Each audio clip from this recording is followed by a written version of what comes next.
ನನಗೇನು ಬೇಜಾರು ಅಂದರೆ ಪಾಪ ಇದಕ್ಕೆ ಬೆಲೆ ಸಿಗಲಿಲ್ವಲ್ಲ, ಇದಕ್ಕೆ ಸಿಗ್ದಿದ್ದ ಬೆಲೆ ಇದಕ್ಕೆ ಸಿಗ್ತಾಯ್ತಲ್ಲ ಅನ್ನೋದೊಂದು ನಿಜ.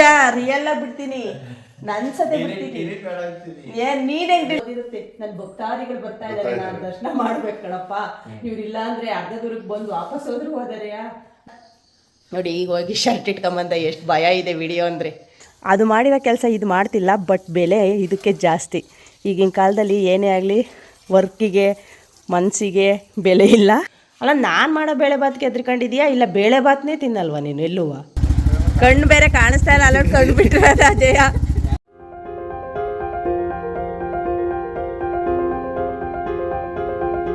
ಹಾಯ್ ಫ್ರೆಂಡ್ಸ್, ಈಗ ಇಟ್ಕೊಂಬತ್ತೀಯ ಹಿಂಗೆ ಶೂಟ್ ಮಾಡೋದು ಸರಿ ಬಿಡು. ಹಾಯ್ ಫ್ರೆಂಡ್ಸ್ ಎಲ್ರಿಗೂ.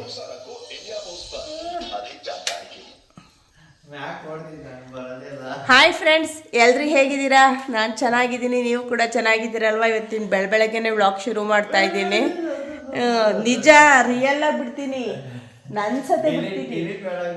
ಏನು ನೀನು ಹೆಂಗೆ ಡಿಲೀಟ್ ಮಾಡ್ತೀಯ? ನೋಡಿ ನಾನು ಆವಾಗಿಂದ ಹೇಳ್ದೆ ತಾನೆ ಶರ್ಟ್ ಇಟ್ಕೊಂಬ ಅಂತ. ನೋಡ್ರಿ ನಾನು ರಿಯಲಾಗಿ ಬಿಡ್ತೀನಿ ಕಣ್ರಿ ಇದನ್ನ. ನಡಿ ನೋಡೋಣ. ಹಾಯ್ ಫ್ರೆಂಡ್ಸ್, ಇವತ್ತಿನ ವ್ಲಾಗ್ ಶುರು ಮಾಡ್ತಾ ಇದ್ದೀನಿ. ಬೆಳಗ್ಗೆನೆ ಕಾಫಿ ಕುಡ್ಕೊಂಡು ನನ್ನ ಮಗ ಎದ್ದು ಬಂದು ಈಗ ಆ ರೀತಿ ಶರ್ಟ್ ಇಟ್ಕೊಂಬತ್ತೀನಿ ಅಂತ ಬರೋಕ್ಕೆ ದರಿದ್ರಾಟ ಆಡ್ಕೊಂಡು ಹಂಗೆ ಕೂತಿದ್ದಾನೆ. ಇವತ್ತಿನ ವ್ಲಾಗಲ್ಲಿ ಏನೇನಾಗುತ್ತೆ ಒನ್ ಡೇ ರೋಟೀನ್ ನಿಮ್ಮ ಜೊತೆ ಶೇರ್ ಮಾಡೋಣ ಅಂತ ಅಂದ್ಕೊಂಡಿದ್ದೀನಿ. ಬನ್ನಿ, ಕಾಫಿ ರೆಡಿಯಾಗಿದೆ, ಕಾಫಿ ತೋರಿಸ್ತೀನಿ. ಕಾಫಿನ ಇವಾಗ ಸರ್ವ್ ಮಾಡಿಕೊಂಡು ತಗೊಂಡೋಗ್ತೀನಿ ಆಚೆ. ಇವತ್ತು ಅವರು ನಮ್ಮನೆಯವರು ದೇವಸ್ಥಾನಕ್ಕೆ ಹೊರಟಿದ್ದಾರೆ ಅವರಿಬ್ಬರು. ಯಾವ ದೇವಸ್ಥಾನ ಅಂತಂದರೆ ಯಡಿಯೂರು ಸಿದ್ಧಲಿಂಗೇಶ್ವರಂಗೆ ನಮ್ಮ ಗಾಡಿ ಅಂದರೆ ನಂದಿ ಪೂಜೆಗೆ ಅಂತ ಕರ್ಕೊಂಡು ಹೋಗ್ತಾ ಇದ್ದಾರೆ. ಅವನಿಲ್ಲ, ಅವನೇನಾದರೂ ರಜಾ ಇಲ್ಲ ಅಂದಿದ್ರೆ ನಾನೇ ಹೋಗಬೇಕಿತ್ತು. ಅವನಿಗೆ ರಜಾ ಇದೆ, ಅವನೇ ಹೋಗಲಿ, ನಾನು ಯಾವಾಗಲಾದರೂ ಹೋದರೆ ಆಗುತ್ತೆ ಅಂತ ನನ್ನ ಮಗ ಮತ್ತು ನಮ್ಮ ಮನೆಯವರು ಇಬ್ಬರು ಕೂಡ ಹೊರಟಿದ್ದಾರೆ. ಪೂಜೆ ಇರೋದು 11-12 ಗಂಟೆಗೆ ಅಂತ ಅನಿಸುತ್ತೆ ಮೇ ಬಿ. ಅವರಿನ್ನೂ ತಿಂಡಿ ತಿಂದು ಹೋಗ್ತಾರಾ ಹಾಗೆ ಹೋಗ್ತಾರಾ ಏನು ಹೇಳ್ತಾ ಇಲ್ಲ. ತಿಂಡಿವರೆಗೂ ಇನ್ನೂ ಯೋಚನೆ ಮಾಡಿಲ್ಲ. ನಾನು ಅವ್ರು ಇರೋದಿಲ್ಲ ಅಂತ ಬೇರೆ ತಿಂಡಿ ಯೋಚನೆ ಮಾಡಿದ್ದೀನಿ. ಏನು ಅಂತಂದರೆ ಅವರಿದ್ದರೆ ನನಗೆ ಬೇಳೆ ಬಾತ್ ಮಾಡೋದಕ್ಕೆ ಆಪ್ಷನ್ನೇ ಇಲ್ಲ. ಯಾಕಂತಂದರೆ ಅವರು ಬೇಳೆ ಬಾತ್ ತಿನ್ನೋದಿಲ್ಲ. ಅದರಿಂದ ಅವ್ರು ಇಲ್ಲಲ್ಲ ಅಂತ ಹೇಳಿ ನಾನು ಬೇಳೆ ಬಾತ್ ಮಾಡೋಣ ಅಂತ ಅಂದ್ಕೊಂಡಿದ್ದೀನಿ ತಿಂಡಿ. ಅವರಿದ್ದರೆ ಬೇರೆ ತಿಂಡಿ ಮಾಡ್ತೀನಿ. ಏನು ಅಂತ ಗೊತ್ತಿಲ್ಲ, ಅವ್ರಿಗೆ ಇನ್ನೂ ಡಿಸೈಡ್ ಇಲ್ಲ. ತಿಂಡಿ ತಿಂದು ಹೋಗೋದಾ ಹಂಗೆ ಹೋಗೋದಾ ಅಂತ ನೋಡೋಣ. ಒಂದು ಸತಿ ಕೇಳ್ತೀನಿ ಅವ್ರೇನು ತಿಂಡಿ ತಿಂದು ಹೋಗ್ತಾರಾ ಹಂಗೆ ಹೋಗ್ತಾರಾ ಅಂತ. ತಾಳ್ರಿ ಕಾಫಿ. ತಿಂಡಿ ತಿಂದು ಹೋಗ್ತೀರಾ, ಹೋಗ್ತಾ ತಿಂತೀರಾ, ಇಲ್ಲ ಬಂದು ತಿಂತೀರಾ, ಇಲ್ಲ ಅಲ್ಲೇ ಪೂಜೆ ಆದಮೇಲೆ ಊಟನೇ ಮಾಡ್ತೀರಾ ದೇವ್ರ ಪ್ರಸಾದವ?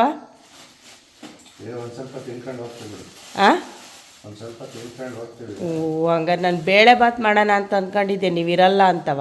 ಬೇಳೆ ಬಾತ್ನೇ ಮಾಡ್ತೀನಿ, ತಿಂದ್ರಿ ಒಂದು ಸ್ವಲ್ಪ ತಿಂದ್ರಿ ಏನೂ ಆಗಲ್ಲ. ಅಲ್ಲ ನಾನು ಮಾಡೋ ಬೇಳೆ ಬಾತ್ಗೆ ಎದ್ರಿಕೊಂಡಿದೀಯಾ, ಇಲ್ಲ ಬೇಳೆ ಬಾತ್ನೇ ತಿನ್ನಲ್ವ ನೀನು ಎಲ್ಲೂ? ಇಲ್ಲ ನಾನು ಮಾಡೋ ಬೇಳೆ ಬಾತ್ಗೆನಾರು ಎದ್ರಿಕೊಂಡಿದ್ದೀರಾ ಅಂತ? ಹಾಂ, ಒಂದು ಸ್ವಲ್ಪ ಅಲ್ವಾ, ಒಂದು ಸ್ವಲ್ಪ ತಿಂದೋಗ್ರಿ. ನಾನು ಯಾವಾಗ ತಿನ್ನೋದು? ನನಗೆ ಬೇಳೆ ಬಾತ್ ಅಂದ್ರೆ ಇಷ್ಟ. ನೀವು ತಿನ್ನಲ್ಲ ಅಂತ ಮಾಡೇ ಇಲ್ಲ. ಅವನು ನೀನು ತಿಂತೀಯ ಹೆಂಗ ನೋಡು. ಅವನಿಗೆ ಮೊದಲು ಇಷ್ಟ ಆಗೋದು, ಯಾಕೆ ಈಗ ಇಷ್ಟ ಆಗ್ತಾಯಿಲ್ಲ. ಇನ್ನೂ ಅವರು ಗಾಡಿ ತೊಳ್ಕೊಂಡು ಸ್ನಾನ ಪೂಜೆ ಎಲ್ಲ ಮಾಡಿ ಹೊರಡೋದ್ರೊಳಗಡೆ ಟೈಮ್ ಆಗುತ್ತೆ. ನಾನು ಬೇಗ ತಿಂಡಿ ಮಾಡಿದ್ರೆ ತಿಂಡಿ ತಿನ್ಕೊಂಡೇ ಹೊರಡ್ತಾರೆ. ತಿಂಡಿ ಏನಾದರೂ ಅವ್ರಿಗೆ ಇಷ್ಟ ಆಗೋಂಥದ್ದನ್ನೇ ಮಾಡ್ತೀನಿ. ನಾವು ಹೆಣ್ಮಕ್ಳಿಗೆ ನಾವು ಇಷ್ಟಪಟ್ಟು ತಿಂಡಿ ಮಾಡೋದು ರೇರು. ನೋಡಿ, ಈಗ ಅವ್ರು ತಿನ್ನಲಿಲ್ಲ ಅಂತಂದರು ತಿನ್ನೋದೇ ಇಲ್ಲ. ಎಷ್ಟೇ ಇದು ಮಾಡಿರೋ ಕೂಡ ಬೇಳೆ ಬಾತ್ ಒಂದನ್ನು ಫೋರ್ಸ್ ಮಾಡಿರೋ ಕೂಡ ತಿನ್ನೋದಿಲ್ಲ. ಕಾಫಿ ತಗೋಬಾರ. ನೋಡಿ ಈಗ ಹೋಗಿ ಶರ್ಟ್ ಇಟ್ಕೊಂಬಂದ, ಎಷ್ಟು ಭಯ ಇದೆ ವಿಡಿಯೋ ಅಂದರೆ. ತಗೋಬಾ ಅಪ್ಪ, ಸುಮ್ನಿರ. ಬನ್ನಿ ಫ್ರೆಂಡ್ಸ್, ಕಾಫಿ ಕುಡಿದು ಇವತ್ತಿನ ವ್ಲಾಗ್ ಶುರು ಮಾಡ್ತಾ ಇದ್ದೀನಿ. ನೀವು ಯಾರೆಲ್ಲ ನನ್ನ ಯೂಟ್ಯೂಬ್ ಚಾನಲನ್ನು ಫಸ್ಟ್ ಟೈಮ್ ನೋಡ್ತಾ ಇದ್ದೀರಾ, ಪ್ಲೀಸ್ ನನ್ನ ಯೂಟ್ಯೂಬ್ ಚಾನಲ್ಗೆ ಸಬ್ಸ್ಕ್ರೈಬ್ ಆಗಿ. ವಿಡಿಯೋ ಇಷ್ಟ ಆದರೆ ಫ್ರೆಂಡ್ಸ್ ಆ್ಯಂಡ್ ಫ್ಯಾಮಿಲಿ ಜೊತೆ ಶೇರ್ ಮಾಡಿ. ಬನ್ನಿ ಮುಂದುವರ್ಸೋಣ ವ್ಲಾಗ್ನ. ಫ್ರೆಂಡ್ಸ್, ಇವಾಗ ಟೈಮ್ ಬಂದು 8 ಗಂಟೆ. ಟೈಮ್ ಯಾಕೆ ತೋರಿಸ್ತಾ ಇದ್ದೀನಿ ಅಂತ ನೋಡ್ತಾ ಇರ್ಬೋದು. ಬನ್ನಿ, ಇಲ್ಲಿ ನಿಮ್ಮನ್ನು ಕರ್ಕೊಂಡು ಹೋಗ್ತೀನಿ. ನೋಡಿ, ನಾನು ಅವ್ರು ಮಾತಾಡಿದ್ದ ರೇಂಜ್ಗೆ ಏನು 8 ಗಂಟೆ ಅಷ್ಟರಲ್ಲಿ ದೇವಸ್ಥಾನದ ಹತ್ರನೇ ಇದು ಪೂಜೆ ಮುಗಿಸ್ಕೊಂಬರ್ತಾರೇನೋ ಅಂತ ಅಂದ್ಕೊಂಡೆ. ಕಾಫಿ ಕುಡಿದ ಮೇಲೆ ಈ ಕೆಲಸ ಶುರು ಮಾಡ್ಯಾರೆ. ಇವ್ರು ರೆಡಿಯಾಗಿ ಹೊರಟು ಆಚೆ ಹೋಗ್ತಾರಲ್ಲ, ಅವಾಗಲೂ ಕೂಡ ಟೈಮಿಂಗ್ ತೋರಿಸ್ತೀನಿ. ಏನೂ ಇಲ್ಲ, ಇದು ಗಾಡಿ ತೊಳ್ಕೊಂಡು ಅವ್ರು ರೆಡಿಯಾಗಿ ಹೊರಡೋದು ಅಷ್ಟೇ ಕೆಲಸ. ನೋಡೋಣ, ನಿಮಗೆ ಗೊತ್ತಾಗುತ್ತೆ ಅವ್ರು ಎಷ್ಟೊತ್ತು ಕೊಡ್ತಾರೆ ಅಂತ.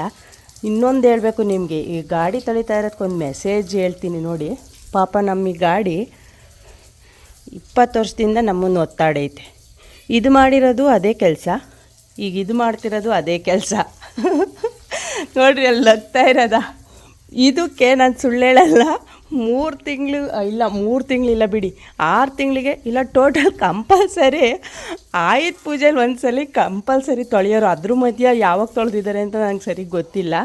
ಬಟ್ ಏನಂದರೆ ಇದು ಬಂದು ನಮ್ಮ ನಂದಿ ನಮ್ಮ ಮನೆಗೆ ಮೇ ಬಿ 20 ದಿನ ಆಗೈತೆ ಅನಿಸುತ್ತೆ. ಅಷ್ಟರಲ್ಲಿ ಇದಲ್ಲೇ 4ನೇ ಸರಿ ತೊಳಿತಾ ಇರೋದು. ನಿಜ ಅಂತ ಅನಿಸುತ್ತೆ. ಏನಂದರೆ ರಿಚ್ ಆಗಿದ್ದರೆ ಮತ್ತು ಸ್ಟ್ಯಾಂಡರ್ಡ್ ಆಗಿದ್ದರೆ ಬೆಲೆ ಜಾಸ್ತಿ. ರಿಯಲ್ ಲೈಫಲ್ಲೂ ಮನುಷ್ಯರುಗಳಿಗೆ ಅನ್ನೋದಕ್ಕೆ ಇದೊಂದು ಚಿಕ್ಕ ಉದಾಹರಣೆ. ಅದೇ ಮೆಸೇಜ್ ಹೇಳೋದಕ್ಕೆ ಬಂದೆ. ಇದು ಜಾಸ್ತಿ ಖರ್ಚು ಮಾಡೈತೆ, ನೋಡೋಕೆ ಲುಕ್ ಐತೆ. ಇದಕ್ಕೆ ನಾನು ನಿಜ ಸುಳ್ಳು ಹೇಳೋದ, ಇದು ಮಾಡಿರೋ ಕೆಲಸನ ಇದು ಮಾಡ್ತಾಯಿಲ್ಲ ಇವತ್ತು. ಯಾಕಂತಂದರೆ ಇದರಲ್ಲಿ ಎಷ್ಟು ಲಗೇಜ್ ಏರಿದ್ದೀವಿ ಅಂತ ಅಂದರೆ, ಒಂದು ಚೀಲ 2 ಚೀಲ ಮುಂದಗಡೆಗೆ ಹಿಂದಗಡೆಗೆ ತುಂಬ ಏರಿದ್ವಿ. ಬಟ್ ನೆನ್ನೆ ಒಂದು ತರಕಾರಿ ಬ್ಯಾಗ್ ತರೋಕ್ಕಾಗಿಲ್ಲ ಈ ಗಾಡೀಲಿ. ಅದು ಮಾಡಿರೋ ಕೆಲಸ ಇದು ಮಾಡ್ತಿಲ್ಲ. ಬಟ್ ಬೆಲೆ ಇದಕ್ಕೆ ಜಾಸ್ತಿ. ಈಗಿನ ಕಾಲದಲ್ಲಿ ಏನೇ ಆಗಲಿ ವರ್ಕಿಗೆ ಮನಸ್ಸಿಗೆ ಬೆಲೆ ಇಲ್ಲ, ಮನುಷ್ಯಂಗೂ ಬೆಲೆ ಇಲ್ಲ.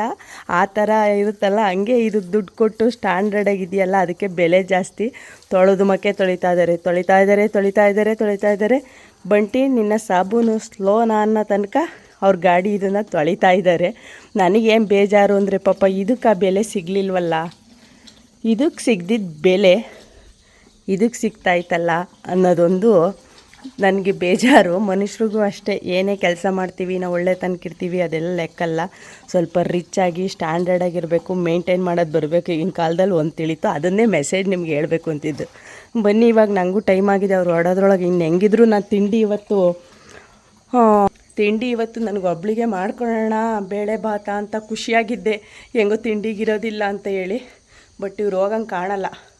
ತಿಂಡಿ ತಿನ್ನೋವರೆಗೂ ಏನಾದರೂ ಸಿಂಪಲ್ಲಾಗಿ ಬೇಗ ಅಂತ ತಿಂಡಿ ಮಾಡಿ ನನ್ನ ಕೆಲಸ ಮುಗಿಸ್ತೀನಿ. ಇವ್ರು ಹೊರಡ್ಬೇಕಾದ್ರೆ ನಿಮಗೆ ಟೈಮ್ ತೋರಿಸ್ತೀನಿ. ಇವಾಗ 8 ಗಂಟೆ ಆಗಿದೆ ಅಲ್ವಾ. ಇವರು ಮನೆ ಎಷ್ಟೊತ್ತಿಗೆ ಬಿಟ್ಟರು ದೇವಸ್ಥಾನ, ಅದನ್ನೆಲ್ಲ ನಾನು ಶೇರ್ ಮಾಡ್ತೀನಿ. ನೋಡಿ ಸಪೋರ್ಟ್ ಮಾಡಿ. ನಾನು ಹೇಳಿರೋ ಮೆಸೇಜ್ ಹೇಗಿತ್ತು ಅನ್ನೋದನ್ನು ಕೂಡ ಕಮೆಂಟ್ ಮಾಡಿ.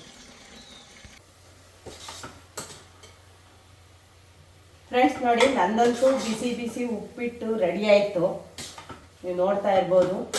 ತಿಂಡಿ ಕೂಡ ಬಿಸಿಯಾಗಿ ಬೇಗ ಆಗುತ್ತೆ. ಮತ್ತು ನನ್ನ ಮಗನಿಗೆ ಇಷ್ಟ ಕೂಡ ಉಪ್ಪಿಟ್ಟು, ಅದರಿಂದ ಬೇಗ ರೆಡಿ ಮಾಡಿದ್ದೀನಿ. ಬನ್ನಿ, ಇವಾಗ ಮುಂದೆ ಏನು ಕೆಲಸ ಆಗೈತೆ ಅಂತ ತೋರಿಸ್ತೀನಿ.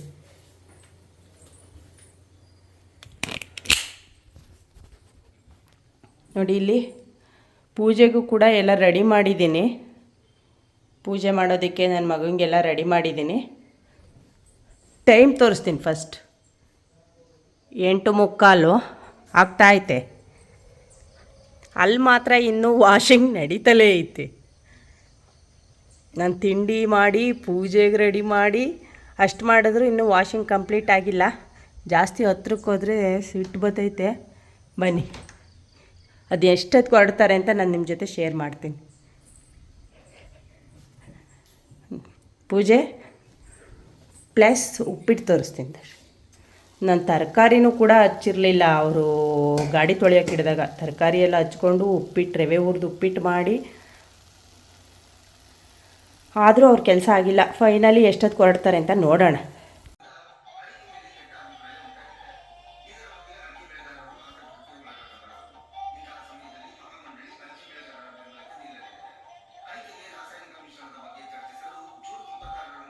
ಫೈನಲ್ಲಾಗಿ ಹಿಂಗೆ ತಿಂಡಿ ರೆಡಿ ಮಾಡಿರೋ ನೀವು ಮಾತ್ರ ರೆಡಿ ಆಗಲಿಲ್ಲ. ಯಾರಪ್ಪ ತಿಂದು ಬೇಗ ನೋಡಿ ಇವಾಗ ಅವರಿಬ್ಬರು ಸ್ನಾನ ಮುಗಿಸಿ ಹೊರಡೋದಕ್ಕೆ ರೆಡಿಯಾಗಿದ್ದಾರೆ. ನಾನು ಕೂಡ ತಿಂಡಿ ರೆಡಿ ಮಾಡಿಕೊಟ್ಟೆ. ಟೈಮ್ ಬಂದು 9:45 ಆಗ್ತಾ ಇದೆ. ಬಟ್ ಏನಂತಂದರೆ ದೇವಸ್ಥಾನಕ್ಕೆ ಹೋಗೋದಕ್ಕೆ ಕಾಯಿ ಸುಲ್ಕೊಂಡಿಲ್ಲ, ಬರೀ ಗಾಡಿ ತೊಳೆದಿರೋದು, ಅವ್ರು ಸ್ನಾನ ಮಾಡಿರೋದು ಇಷ್ಟೇ ಆಗಿರೋದು. ಯಾವುದೇ ದೇವಸ್ಥಾನಕ್ಕೆ ಹೊರಟರು ಕೂಡ ನಾನು ರೆಡಿಯಾಗಿ ಹೊರಟರು ಕೂಡ ದೇವಸ್ಥಾನಕ್ಕೆ ಹೋಗೋದಕ್ಕೆ ಕಾಯಿ ನಾನೇ ಸುಲ್ಕೊಬೇಕು. ಆಲ್ಮೋಸ್ಟ್ ಅಲ್ಲಿ ನಾನು ಎಲ್ಲ ವಿಡಿಯೋಗಳಲ್ಲಿ ಹೇಳಿದ್ದೀನಿ, ಎಲ್ಲ ರೆಡಿ ಮಾಡ್ಕೊಂಡು ನಾನು ಹೊರಟರು ಕೂಡ ನಮ್ಮನೆಯವರು ಹೊರಡೋದೇ ನಿಧಾನ ಅಂತ ಹೇಳಿ. ಈ ರೀತಿಯಾಗಿ ಇವತ್ತು ಇಬ್ಬರು ಇದ್ದರೂ ಕೂಡ ಅವರಿಬ್ಬರು ಕಾಯಿ ಸುಲ್ಕೊಳ್ಳಿಲ್ಲ. ಫೈನಲಾಗಿ ಕೊನೆಗೆ ಕಾಯಿ ಸುಲಿಯೋದು ನನಗೆ ಬಿತ್ತು. ನಾವಿನ್ನು ಕಾಯಿ ಸುಲಿಯೋ ಮಿಷಿನ್ ತೊಗೊಂಬಂದಿಲ್ಲ, ಯಾಕಂತಂದರೆ ಒಂದು ಸ್ವಲ್ಪ ಎಕ್ಸಸೈಸ್ ಆದಂಗೆ ಆಗುತ್ತೆ. ನಮ್ಮನೆಯವ್ರಿಗೂ ಕೂಡ ಮಚ್ಚಗುಡ್ಲಲ್ಲೇ ಸುಲಿಲಿ ಅಂತ ಹೇಳಿ ನನ್ನೊಂದಿದು. ನಾನು ಕೂಡ ಮಚ್ಚಗುಡ್ಲಲ್ಲೇ ಕಾಯಿ ಸುಲಿತೀನಿ. ಅದರಿಂದ ಕೊನೆಗೆ ನನಗೂ ಸುಲಿಯೋಕ್ಕೆ ಬರುತ್ತೆ ಅನ್ನೋದೊಂದು ಅವ್ರಿಗೆ ತಾತ್ಸಾರ. ಬಿಡು, ಅವಳು ಸುಲಿತಾಳೆ, ಅವಳು ಸುಲಿದಿಕ್ಕಿರ್ತಾಳೆ, ಅವಳೆಲ್ಲ ರೆಡಿ ಮಾಡ್ತಾಳೆ, ಅದೊಂದು ಇರುತ್ತಲ್ಲ. ಅದರಿಂದ ನಮ್ಮನೆಯವರು ಎಲ್ಲೇ ಹೊರಟರು ಆರಾಮಾಗಿ ನಿಧಾನವಾಗಿ ಹೊರಟು ಅವ್ರಿಗೆ ಹೆಂಗೆ ಬೇಕೋ ಹಂಗೆ ಕಂಫರ್ಟಾಗಿ ಟೈಮ್ ಸೆಟ್ ಮಾಡ್ಕೊತಾರೆ. ನೋಡಿ, ನಾನು ಬೇಗನೆ ಕಳಿಸೋಣ, ಬೇಗ ಪೂಜೆ ಹೊತ್ತಿಗೆ, ಮೊದಲನೇ ಪೂಜೆ ಹೊತ್ತಿಗೆ ಅಲ್ಲಿಗೆ ಹೋಗಿರಲಿ ಅಂತ ಎಷ್ಟೆಷ್ಟೋ ಫಾಸ್ಟಾಗಿ ಎಲ್ಲ ಮಾಡಿ ರೆಡಿ ಮಾಡಿದೆ. ಆದರೂ ಕೂಡ ನನಗೆ ಅವ್ರನ್ನ ಟೈಮ್ಗೆ ಅಂದರೆ 9, 8:30, 9 ಗಂಟೆ ಅಷ್ಟಾಗಿ ಹೊರಡ್ಸೋಕ್ಕಾಗಲಿಲ್ಲ.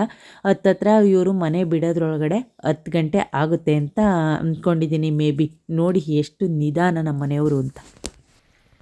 ಫೈನಲಿ ಟೈಮ್ ಎಷ್ಟು ಗೊತ್ತಾ ಫ್ರೆಂಡ್ಸ್? ಟೈಮ್ ತೋರಿಸ್ರಿ, 10 ಗಂಟೆಗೆ 10 ನಿಮಿಷ ಐತಿ.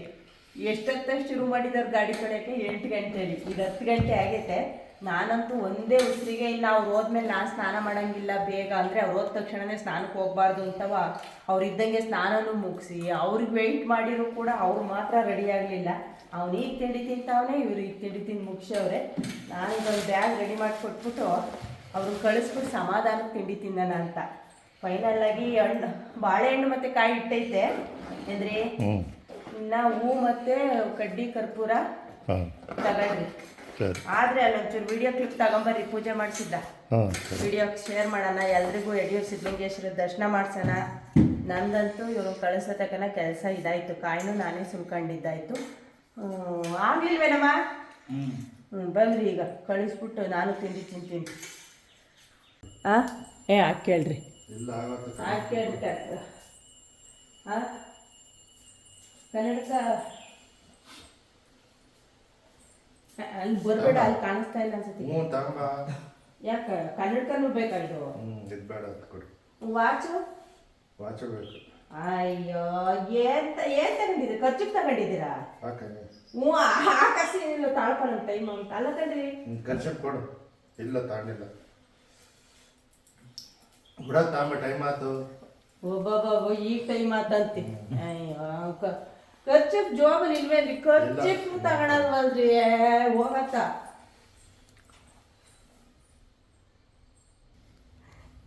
ಈಗ ನೀನ್ ಯಾಕೆ ಹೋಗ್ತಾ ಇದೀಯೋ? ಫೋನಾ? ನೀವು ಹೋಗೋದ್ರೊಳಗೆ ಗರ್ಭದ ಗುಡಿಲಿರೋ ದೇವರು ಹತ್ತತ್ರ ಅರ್ಧದೂರಕ್ಕೆ ಬಂದಿರುತ್ತೆ. ನನ್ನ ಭಕ್ತಾದಿಗಳು ಬರ್ತಾ ಇದಾರೆ, ನಾನು ದರ್ಶನ ಮಾಡ್ಬೇಕು ಕಣಪ್ಪ, ಇವ್ರಿಲ್ಲ ಅಂದ್ರೆ ಅರ್ಧದೂರಕ್ಕೆ ಬಂದು ವಾಪಸ್ ಹೋದ್ರು ಹೋದರೆಯ ಮೇಲೆ ಬಾಕ್ಲಿಗೆ ಬಂದು ಅಂತ ಅಲ್ಲ, ಬರೋದು ಲೇಟ್ ಆಗುತ್ತೆ ಅಂತ ವಾಪಸ್ ಯಾಕೆ ಹೋಗ್ತಾರೆ? ನೀವು ವಾಪಸ್ ಆಗಲ್ಲ, ಇವ್ರಿಗೆ ದರ್ಶನ ಮಾಡಿಸ್ಲೇಬೇಕು. ಇವ್ರು ನಾನು ನೋಡೋದು ಲೇಟ್ ಆಗುತ್ತೆ, ಅದಕ್ಕಿಂತ ಮುಂಚೆ ನಾನೇ ಇವ್ರಿಗೆ ದರ್ಶನ ಕೊಟ್ಬಿಡೋಣ. ಸಿದ್ಧಲಿಂಗೇಶ್ವರ ಶಿವ ಶಿವ ಶಿವ. ಬೆಳಗ್ಗೆಯಿಂದ ವಾಶ್ ಮಾಡಿದ್ದಾಗಿಲ್ಲ ಅಂತ ಇನ್ನೂ ವಾಷಿಂಗ. ಹೋಗಮ್ಮ, ಯೋಗಮ್ಮ, ಹೋಯ್ ಬರ್ರಿ, ಹುಷಾರು, ಊಟ ಮಾಡ್ಕೊಂಬರ್ರಿ, ಪ್ರಸಾದವ. ಹಣ್ಣು ಕಾಯ್ದು ಬಿಟ್ಟೆ ಹೋಗ್ತಿದ್ದೀರಾ? ನಾನು ವಿಡಿಯೋ ಮಾಡ್ಕೊಂಡು ಈ ಹಣ್ಣು ಕಾಯ್ದು ಕೊಡ್ದಂಗೆ ಕಳಿಸ್ತೀನಿ. ಬಿಗಿಡ್ಕ ಕೈ ನೋವಾಯ್ತು. ನನಗೆ ಅದ್ರದ್ದು ಗೊತ್ತಿಲ್ಲ. ನಿಟ್ಟೂರ್ ಮೇಲೆ ಹೋಗ್ರಿ, ರೋಡ್ ಚೆನ್ನಾಗಿರ್ಬೇಕು. ಹ್ಞೂ, ಅದೇ ಹತ್ರ ಅನ್ಸುತ್ತೆ.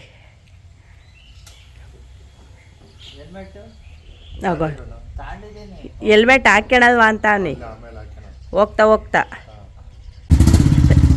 ಹಾಂ, ಬಾಯ್.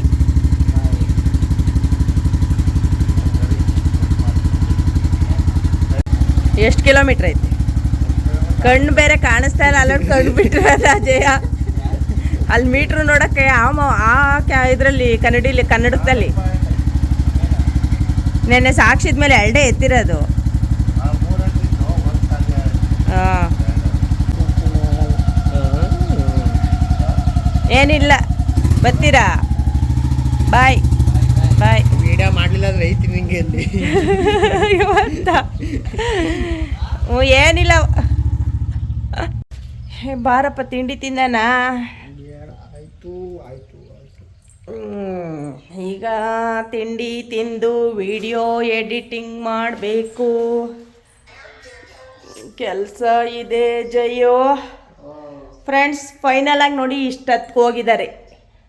10 ಗಂಟೆ 10 ನಿಮಿಷಕ್ಕೆ ದೇವಸ್ಥಾನಕ್ಕೆ ಹೊರಟರು, ಬೆಳಗ್ಗೆಯಿಂದ ರೆಡಿ ಮಾಡಿ. ಬನ್ನಿ ನೋಡೋಣ ಇವಾಗ ವ್ಲಾಗ್ನ ಇಲ್ಲಿಗೆ ಕಂಟಿನ್ಯೂ ಮಾಡ್ತೀನಾ, ಇಲ್ಲ ದೇವಸ್ಥಾನದ ಹತ್ರ ಅವ್ರು ಏನಾದರೂ ಹೋಗಿ ಬಂದಮೇಲೆ ಕ್ಲಿಪ್ಸ್ ತೊಗೊಂಬರ್ತಾರ, ಅದನ್ನು ಕೂಡ ಸೇರಿಸ್ತೀನ ಮುಂದೆ ನೋಡೋಣ. ಸದ್ಯಕ್ಕೆ ಇವಾಗ ತಿಂಡಿ ತಿಂತೀನಿ ನಾನು. ನೋಡಿ, ನಮ್ಮನೆಯವರು ಯಡಿಯೂರಿಗೆ ಬಂದಾಗ ದೇವಸ್ಥಾನದ ಹತ್ರ ಇಷ್ಟು ಭಕ್ತಾದಿಗಳಿದ್ರು. ಅಂದ್ರೆ ಅವರು ಬೇಗನೆ ಬಂದ್ರು. ನಾನು ಇಷ್ಟ ಬೇಗ ಬಂದ್ರಿ, ಜನ ಎಲ್ಲ ಕಡಿಮೆ ಇದ್ರ ಅಂತ ಕೇಳಿದ್ದಕ್ಕೆ ಅವರು ಇಲ್ಲ ಸ್ವಲ್ಪ ಕಡಿಮೆನೆ ಇದ್ರು ಅಂತ ಅಂದ್ರು. ವಿಡಿಯೋ ಕ್ಲಿಪ್ ತಗೊಂಡ್ಬಂದಿದ್ರಲ್ಲ, ನನ್ಗೂ ಕೂಡ ಗೊತ್ತಾಯ್ತು. ಇವತ್ತು ಶುಕ್ರವಾರ ಆದ್ರೂ ಕೂಡ ಜನ ಕಡಿಮೆ ಇದ್ದಾರೆ. ಅದು ಯಾಕೆ ಅಂತ ಏನ್ ನನ್ಗೆ ಗೊತ್ತಿಲ್ಲ. ಅಂದ್ರೆ ಪರ್ಟಿಕ್ಯುಲರ್ ಆಗಿ ಇಂಥ ದಿನ ಮಾತ್ರ ಜನ ಜಾಸ್ತಿ ಇರ್ತಾರ, ಅದು ನನಗೆ ಸರಿಯಾಗಿ ಗೊತ್ತಿಲ್ಲ. ಯಡಿಯೂರು ನಾನು ಹೋಗಿ ಆಲ್ರೆಡಿ ಇನ್ನೇನು 10 ವರ್ಷ ಆಗ್ತಾ ಬಂದಿದೆ ಅಂತ ಅನ್ಸುತ್ತೆ. ಈ ವರ್ಷ ನನ್ ಮಗ ಇದ್ದ ಅಂತ ಹೇಳಿ ಅವರು ಮತ್ತೆ ನಮ್ಮನೆಯವರು ಹೋಗಿ ನಮ್ ನಂದಿಗೆ ಪೂಜೆನೂ ಕೂಡ ಮಾಡಿಸ್ಕೊಂಡು ಹಣ್ಣು ಕಾಯಿ ಮಾಡಿಸ್ಕೊಂಡು ಬರೋದಿಕ್ಕೆ ಅಂತ ಹೋಗಿದ್ದಾರೆ. ನಾನು ಬೆಳಗಿಂದ ವಿಡಿಯೋದಲ್ಲಿ ನಿಮ್ ಜೊತೆ ಶೇರ್ ಮಾಡಿದ್ನಲ್ಲ, ಅವ್ರು ತಗೊಂಬಂದಿದ್ ಕ್ಲಿಪ್ ನ ನಿಮ್ಗೆ ತೋರಿಸ್ತಾ ಇದ್ದೀನಿ. ದೇವಸ್ಥಾನದ ಹತ್ರ ಹೇಗಿತ್ತು, ದೇವ್ರ ದರ್ಶನ ಮಾಡ್ಸೋಣ ಅಂತ ಆಚೆ ಗಾಡಿನ ನಿಲ್ಸಿ, ಅಂದ್ರೆ ಪೂಜೆ ಮಾಡೋದಿಕ್ಕೆ ರೆಡಿ ಮಾಡಿ ಹೂನಾರ ಎಲ್ಲ ಹಾಕಿ ಹೋಗಿದ್ರಂತೆ. ಬರೋದ್ರೊಳಗಡೆ ಮೇಕೆ ಗಾಡಿಲಿದ್ದು ಹೂನಾರನೆಲ್ಲ ತಿಂದಾಕಿತ್ತಂತೆ. ಬರೀ ದಾರ ಅಲ್ಲೊಂದ್ ಇಲ್ಲೊಂದ್ ಸ್ವಲ್ಪ ಹೂವಾಯ್ತು. ನಾನು ಮನೆ ಹತ್ರ ಬಂದಾಗ ಕೇಳ್ದೆ, ಯಾಕೆ ಹೀಗಾಗಿದೆ ಹೂವಿನಾರ, ಏನ್ ಬರೋ ಜೋರಾಗಿ ಬಂದು ಎಲ್ಲ ಉದ್ರೋಯ್ತಾ ಅಂತ ಹೇಳಿ.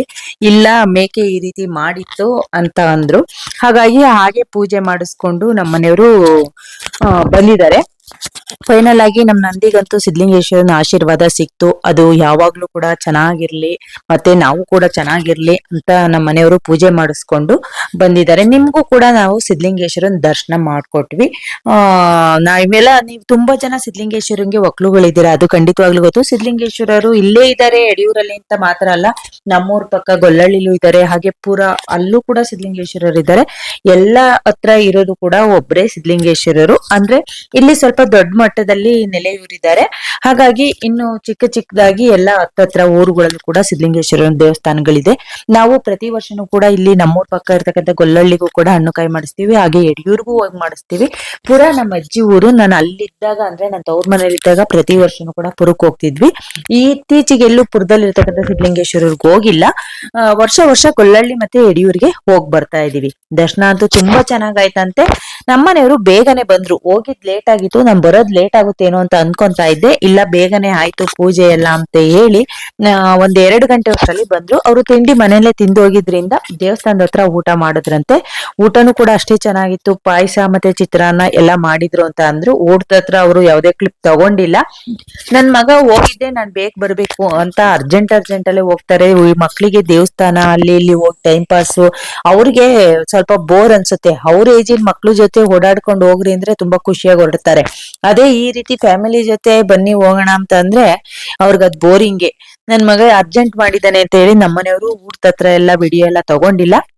ಊಟ ಎಲ್ಲ ಮುದ್ದೇನೂ ಮಾಡಿ ಪಾಯಸ ಚಿತ್ರಾನ್ನ ಈ ರೀತಿ ಎಲ್ಲ ಮಾಡಿದ್ರು ಅಂತ ಅಂದ್ರು. ನಾನ್ ಬಂದಾಗ ಕೇಳಿದಾಗ, ನೀವು ಕೂಡ ಯಾರ್ಯಾರೆಲ್ಲ ಪ್ರತಿ ವರ್ಷನೂ ಸಿದ್ಲಿಂಗೇಶ್ವರನ್ ನೋಡ್ತೀರಾ, ಯಡಿಯೂರಿಗೆ ಹೋಗ್ತೀರಾ, ಅಥವಾ ಪ್ರತಿ ವರ್ಷಕ್ಕೊಂದ್ಸಲ ಹೋಗ್ತೀವಿ, 3 ವರ್ಷಕ್ಕೊಂದ್ಸಲ ಹೋಗ್ತೀವಿ ಅನ್ನೋರು, ಅಥವಾ ಯಡಿಯೂರವ್ರು ಯಾರ್ಯಾರಾದ್ರೂ ಈ ವಿಡಿಯೋ ನೋಡಿದ್ರೆ ಕಮೆಂಟ್ ಮಾಡಿ. ಯಾರ್ಯಾರೆಲ್ಲ ಯಡಿಯೂರ್ ಸೈಡ್ ಇಂದ ನೋಡ್ತಾ ಇದ್ರೆ ಅದನ್ನು ಕೂಡ ನನ್ಗೆ ಕಮೆಂಟ್ ಮಾಡಿ ಹೇಳಿ. ಯಾಕಂತಂದ್ರೆ ನನ್ಗೂ ಕೂಡ ನನ್ನ ವಿಡಿಯೋಗಳು ಅಲ್ಲಿವರೆಗೂ ರೀಚ್ ಆಗ್ತಿದೆ ಅಂತ ಅಂದ್ರೆ ಒಂದು ಖುಷಿ ಸಿಗುತ್ತೆ. ಅದಕ್ಕೋಸ್ಕರ ಹೇಳ್ದೆ ಅಷ್ಟೇ. ನೋಡಿ, ಫೈನಲ್ ಆಗಿ ಆ ವಾರ ಯಾವ ರೀತಿ ಕಾಣಿಸ್ತಾ ಇದೆ ಅಲ್ಲಿ ಅಷ್ಟೇ. ನನಗ್ ಗೊತ್ತಿತ್ತು ಅಲ್ಲಿ ಹೋದ್ನೇ ವರ್ಷ ಒಂದು ಕಾರ್ ಪೂಜೆಗೆ ನಾನು ಹೋದಾಗ, ಅಂದ್ರೆ ಗಂಗವ್ರ ಕಾರ್ ಪೂಜೆಗೆ ಹೋದಾಗ ಕಾರಲ್ಲಿ ಇರ್ತಕ್ಕಂಥ ಹಾರನು ಕೂಡ ಅದೇ ರೀತಿ ಮಾಡಿತ್ತು. ಆದ್ರೆ ನಮ್ಮನೆಯವ್ರಿಗೆ ಅದು ಐಡಿಯಾ ಗೊತ್ತಿಲ್ಲ. ಹಾಗಾಗಿ ಹಾರ ಹಾಕಿ ಒಳಗಡೆ ಹೋಗಿದ್ದಾರೆ, ಆ ರೀತಿ ಮಾಡಿದೆ. ಇದಾಗಿತ್ತು ಇವತ್ತಿನ ಬ್ಲಾಗ್. ಹೇಗೆ ಅನ್ನಿಸ್ತು? ಸಿಗುವ